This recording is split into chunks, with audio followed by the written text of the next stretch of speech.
Good morning, everybody. This is Friday morning show. It's our last show of the week, believe it or not, and it means it's only 2 more working days after the day till Monday. Anyway, I've got Hansson Hindenburg from Baytown Tires, and he's the guy you need to go see when you have tire problems or tire questions or anything that has to do with your car, whether it's oil changes, tune-ups, brake jobs, alignments, you name it, he's got it.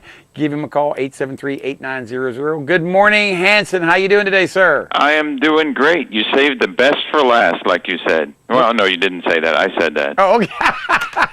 Well, you are one of my favorite sponsors. I must say that. You've been with me. How long have you been with me now? 10 years? Oh, gosh, a long time. A long time. I remember the first time I came and asked you about being a sponsor, you looked at me and said, every time your commercials come on the radio, I just flip the channel. And I went, well, I can't argue with this guy. He's right. Most people do that. They just flip the channel. But you've been a sponsor of mine for years and years and years.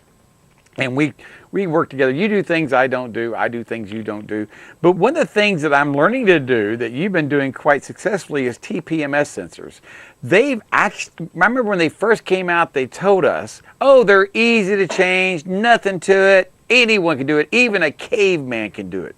You know, but I came to find out they weren't that easy to change when they first came out. What's your experience about this? You're absolutely, actually, both the machines and the sensors have become easier over the years. Yes. That doesn't mean that they always work out. I worked on one this week that, was split in between the years, and we actually had to program it for a different year to make it work because the parameters were different. So it stomped us a little bit. Oh, yeah. So every once in a while I'll throw you a little hook to where you have to kind of look at it and punt again. But usually it works out pretty easy. Mm-hmm. Back in the probably 5 or 6 years ago, all the manufacturers really hadn't really figured out how to do it yet.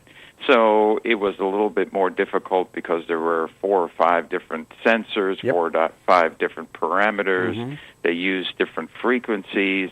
Now it's become a little bit more streamlined because the manufacturers have figured out, well, it's better to make it the same way over and over again instead of making it different from car to car. Absolutely. Now, that's what the biggest difference is. I was wondering what the differences were, but the differences are they made the frequencies just 1 or 2 instead of 5 or 6. Is that what they're doing different?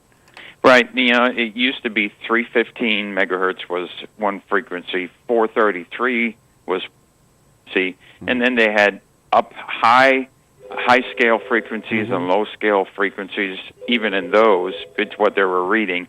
And then they said, well, 433 is the way to go, so they've decided to really go with that in most vehicles. Well, I know that Autel recently came to my shop when the guy sells tools and says, hey, I want you to try this TPMS machine and for free. You just try it for free. And I looked at him and said, yeah. It's kind of like a salesman coming trying to sell you something that you don't think is going to work. Well, I said, well, what the heck? I had a couple cars here that had bad TPMS sensors on. The lights would come on. We loaned them out. I told my guy, I said, see how hard it is to change these. Well, he comes back an hour later and tells me I've changed all 4 sensors in the cars and they all work fine and I programmed them. I looked at him and said, you did all that in an hour? And he went, uh-huh. I went, you're kidding me. It used to take an hour just to do 1 and you did 4? And he goes, this machine is really easy. He said, even a caveman can do it. And I went, okay, I'm impressed. I don't know if you've seen that machine or not that Autel's come out with. I have the Autel machine and I also have the Bartec. Uh-huh. And I think the Autel is a great machine and it works 95% of the time, but every once in a while you need to use the Bartec. I agree. Sometimes the Bartec is just a little bit more sophisticated than the Autel is. Now, like I said, I love the Autel. In most vehicles, it's easier to use than the Bartec, but every once in a while you just need to have a little bit more information available, and the Bartec seems to have that. Absolutely. And we've talked about this before. You just can't have one scanner to operate a shop. A lot of shops have 2 or 3 scanners because one scanner will work better than another scanner, have different parameters or different bidirectional controls. And it's the same thing with tire pressure monitoring systems. They've come so far in the last few years. But one of the things that I was curious about that you've been dealing with, I was trying to remember on cars that are coming in out there, what are some of the toughest things that y'all are having to see they're tearing up that people really don't know how to get fixed, or seem to have trouble getting fixed? Or there's one particular thing on tires or wheels or TPMSs that are just troublesome or problematic? Well, I think most of the time people, forget the basics. And like you said, it's not problematic, but, especially checking the front end. I think that always is kind of, well, my tires are worn this way or that way, and we have discussion, about tire rotation. Mm-hmm. And, well, I don't remember really when I had it rotated, and when did you have your front end checked? Because we've talked about it here before. People come in because they have symptoms. Mm-hmm. Versus, having doing maintenance regularly, unfortunately. So by that time, the tire is worn because, the tie rod ends are bad or struts have gone bad. And that's really one thing that we see over and over again. They just want to put tires on there and do an alignment, but when we check the front end, especially on trucks, most of the time, there's other issues going on.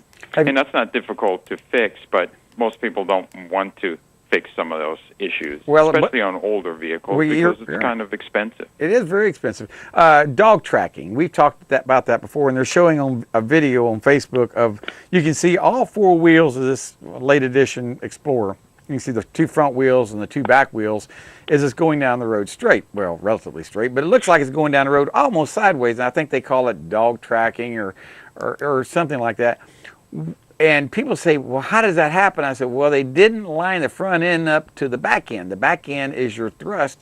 And if you don't line the back end up to the front end up to the back end, you cause this problem. Am I saying that correctly? Yeah, you're saying it absolutely right. The thrust angle is off on the backside. Mm-hmm. In some vehicles, there really is nothing to adjust, so you have to put spacers or plates in there. Mm-hmm. To really get it back aligned, especially if you have a solid axle, or you have to actually get camber kits and things like that you can put in the rear end to adjust it. But that can be fixed, though. I have some people say that can't be fixed. Well, if it's bent, where something's bent, what's been wrecked, that's kind of hard to fix. You may have to pull frames out, but if one can be adjusted by adding shims, like my Prius. Remember when I first brought it to you, y'all did an alignment on it, the back, the camber and toe end was off, and you had to buy special shims to put in there. And at that time, they were hard to get because back in 2006 and 2007, there wasn't a whole lot of Priuses on the road. But now they're quite common. And are those repair kits to line the rear ends of Priuses, are they much more available now? Yeah, you can get them quite a bit more readily. Sometimes I'm kind of surprised of what's available, not available. I looked at Toyota Sienna van yesterday, and it needed inner tie rods. And I couldn't find them anywhere. Really? Which really surprised me for this particular model, and it wasn't really anything fancy. But unfortunately, the only way to fix it would be to put another rack into it. Even Toyota didn't sell them. Oh. So, there's probably inner tie rods out there somewhere, but nobody had them readily available.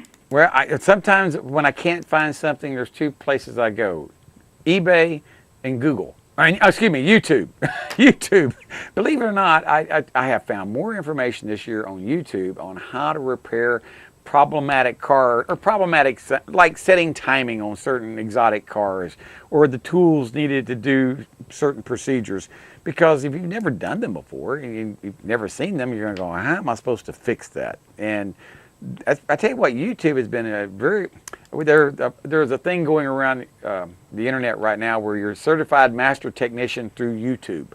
And sometimes I feel like that's what we've turned into, is where we have to use a video to show us the procedure to do something we've never done before. Well, you have all the tools, like you said, you have all data, you have Identifix, and even with all those tools available, some of the repairs are very difficult. And like you said, if you've never seen it before, if somebody's actually torn it apart and you can see how he does the timing marks and everything, makes it so much easier. Oh. And I've even asked technicians at the dealerships here in town, and he said, well, I tried to figure it out from the service manual from the manufacturer, and it was next to impossible. And I went and looked at a video, and the light bulb came on. And I was like, really? You? Yeah. I mean, you're a certified not only ASE technician, but in that particular manufacturer as well. And he said some of the books are just super hard to read. They very are difficult, and sometimes you and I don't know about you, but me, I'm a tactile type person. If I can see it and touch it, I can fix it. But if I can't see it and can't touch it and can't, I have a hard time getting visualization of how to repair it. But we had something the other day, how to set timing on a Jaguar. And, I talked to people, oh, you got to have these special tools and these special tools. And I got on the internet, and there was this gentleman talking about my viewpoint on the timing marks on Jaguar. And he said, only tools you need are vice grips. And I turned around and looked at my guy and said, we're going to watch this video. And we watched the video, and he explained it so easily. He says, the problem is not on the lower end of the timing chains. The problem's on the upper end of the timing chains, on the secondary. It said, all you got to do to make sure this mark is lined up and these two marks are lined up, and you can keep them in position by locking them down with vice grips. I went, so I don't have to buy the $1,000 worth of repair tools? And the answer was no, and we were able to fix this car correctly by watching a YouTube video and understanding what we were working. Because I think that's the biggest thing about any repair. If you don't understand how something works or is put together, it's kind of hard to fix. Yeah, it really is, and I feel sad for you that you had to work on a Jaguar, because they're always a lot of fun. Well, I don't... Even something simple, it should be simple, like, putting a new fuel pump in there. We put a fuel pump in a Jaguar a few weeks back, and I was like, this should be easy. But it's a 5-hour job. Not easy at all, and I'm not going to no, it's not easy at all. And Jaguars, sometimes, like I said, you start reading the comment lines on, I have this code and I have this code, what did you do to fix it? And they say, anything from throw away the car to replace every daggone part in it. I'm going like, wow, come on, I need some really good information. I can't throw away the car. I always tell people, I remember the days when Ford owned Volvo and Jaguar and Lincoln, and we've had cars in here that, all three of those nameplates have basically the same engine in it. And people go like, well, I only have a Lincoln, it should be easy to fix. I said, no. Back in those days, especially like the Lincoln LS, oh yes, it was basically a European-style hodgepodge of things when they put it together. You're absolutely right. I have a customer come in yesterday, 75,000 miles on a town and country Chrysler. I got the V6 engine. This V6 engine, I've worked on it before, is made by Audi. And when I told him, I said, I suspect you have a burnt valve or a bad valve seat or something. You have no compression on a cylinder. They looked at me and go, well, what's that going to cost to fix? And I said, I don't want to depress you, but the last one I did on one of these cars, this is a high-tech engine, cost the customer over $3,600 to fix, and only had to remove one head. That's how complicated this engine is and expensive it is, because the head had to be replaced. That's the problem with them. You can't fix some of these heads. You have to throw them away. But Audi makes this engine for the town and country, and it's definitely all the parts I had to all the repair tools I had to specially get for it were made for Audi engines. And I went, Dad, gum, I would have never have thought that. But like you said, the same, different badges, same engine, same drivetrain. That's right. It really is amazing. So if people want to know more about how you can help them, they can reach you at 873-8900 Monday through Saturday. Is that it? You're talking? Yep, come see us. We'll be here all day. We appreciate it. All right. Well, you be good. Thanks for talking to us, Hansson. We'll talk to you next week. Bye-bye, everybody. If you want the best deal in town for tires, you need to call Baytown Tires at 873-8900. Hansson and the guys at Baytown Tires take pride in serving Panama City for over 20 years. Baytown Tires on Highway 98 in St. Andrews. All service work backed by a nationwide warranty. Water is too powerful to fight alone.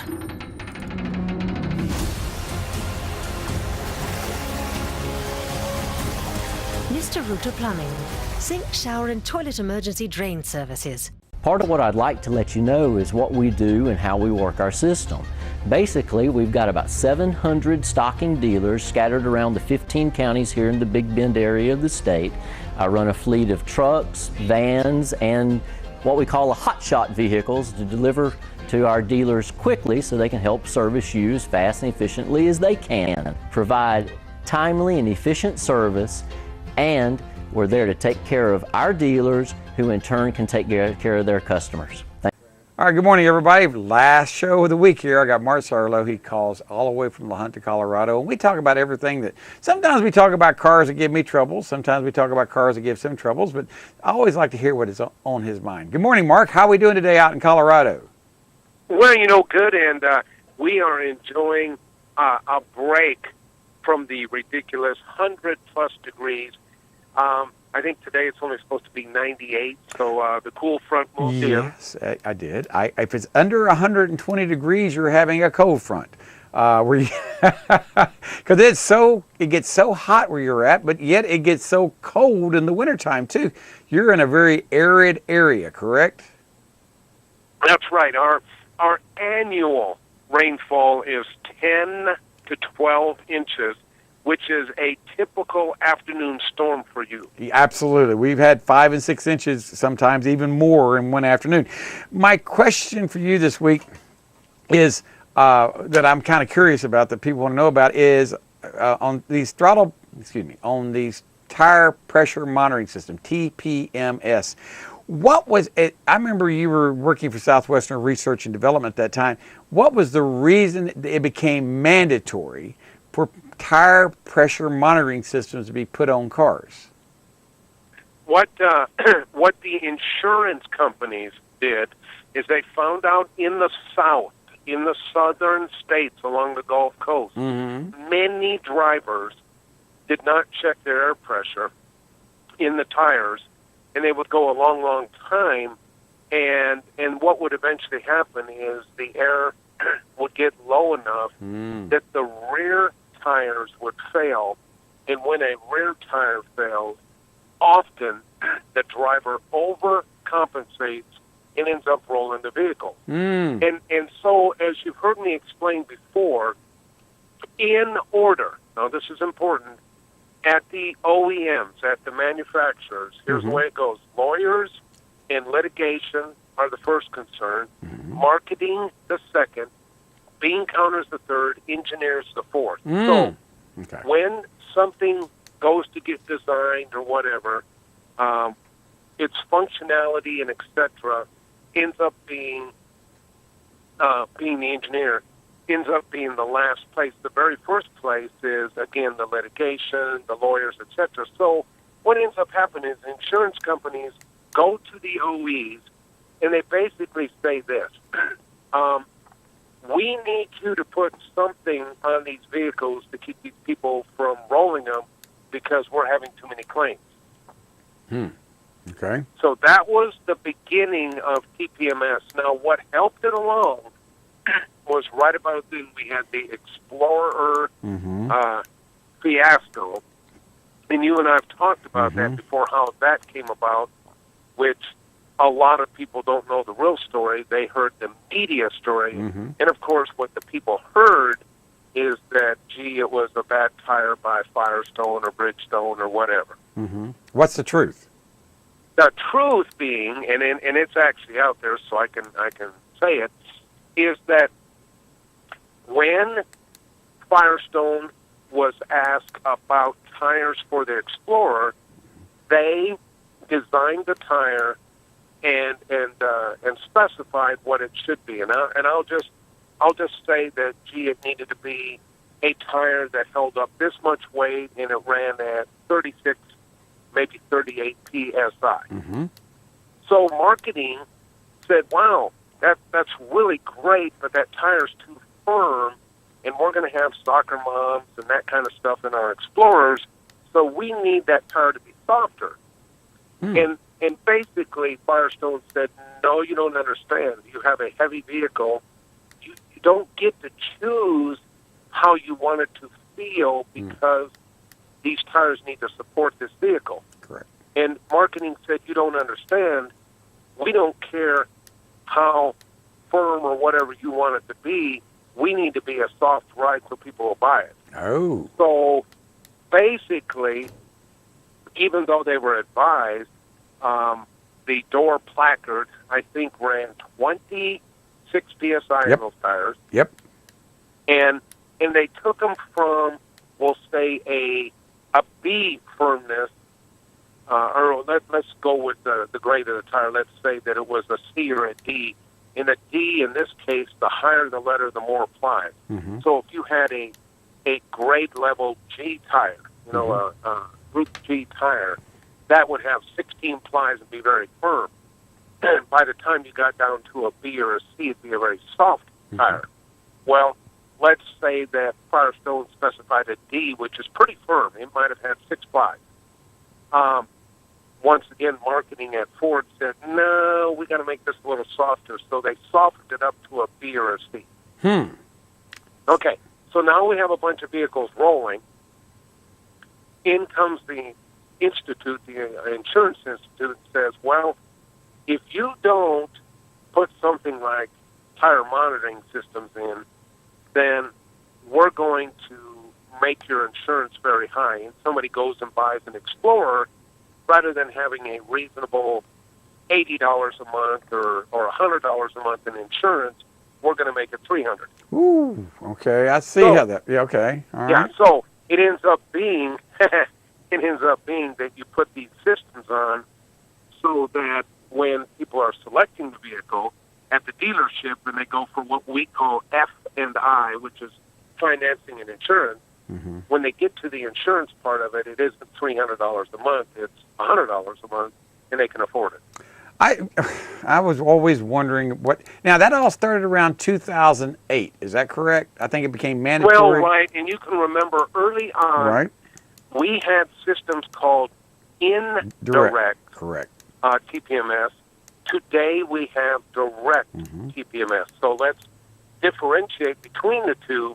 In the early days, the insurance company said, gee, it would sure be nice if we did something like this. So what we engineers did is we took the already analog brake system, which counts revolutions of the tire and et cetera, and we said, if one tire gets lower or is actually higher, more pressure, it will change its revolutions by a small amount. So if you're driving down the road in a straight line and 3 of your tires are counting 1,162 revolutions per mile, and this tire over here is doing 1,103, there's something wrong.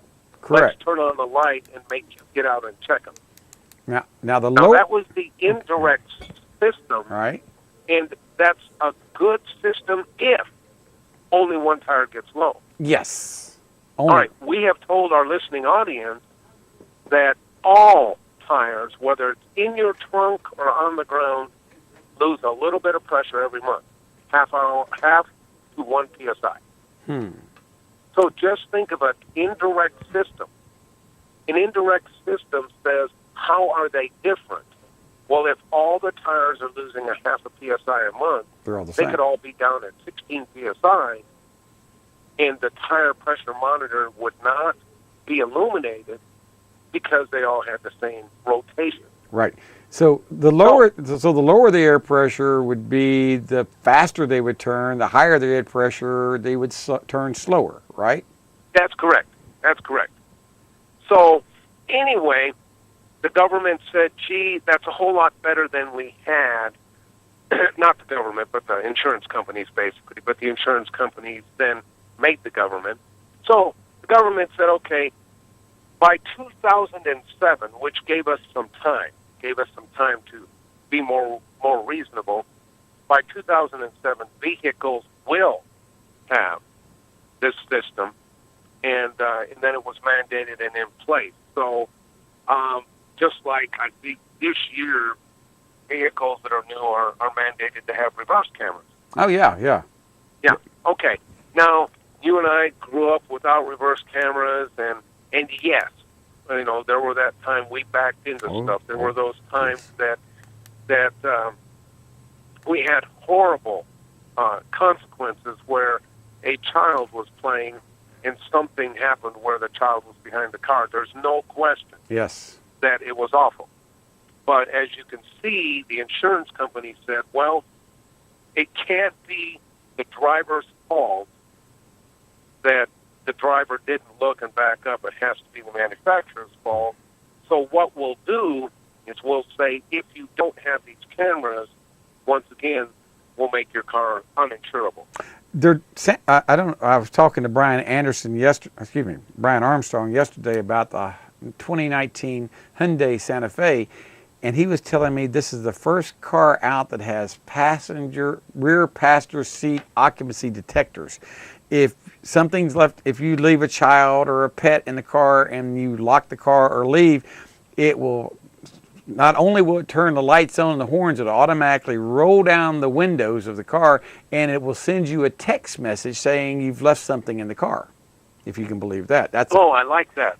And this is a game changer, and this is something I think is probably being introduced due to the fact that we've had so many deaths in the Gulf Coast area as well as up north, because it can be 90 degrees outside in an hour? It can be 120, 130. Oh, and I think it's actually quicker. Yes. I think if it's 90 with direct sunshine, I think they're counting it in the minutes. Right. Yeah. That it's over 120 in your car. Now, one thing I do want to mention about this detector.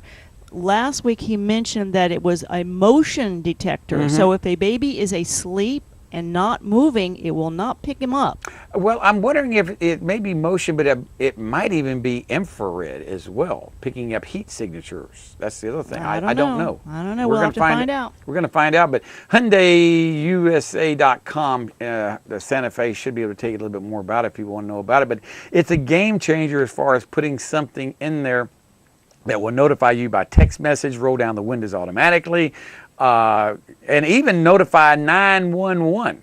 They're even talking about that is going to be part of the, if you do not respond, the windows roll down and they know something's in there, it will automatically contact 911.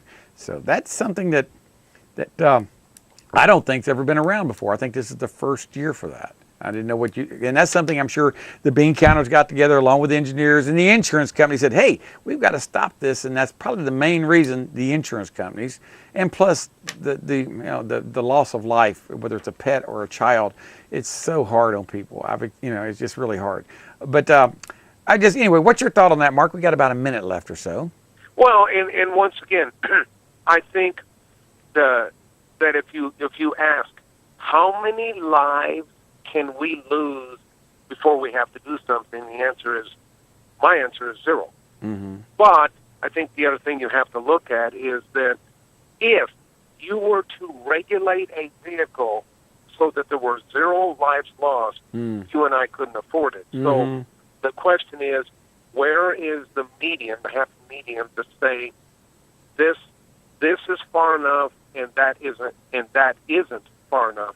And so my thought is we are technically capable of doing almost anything on a vehicle.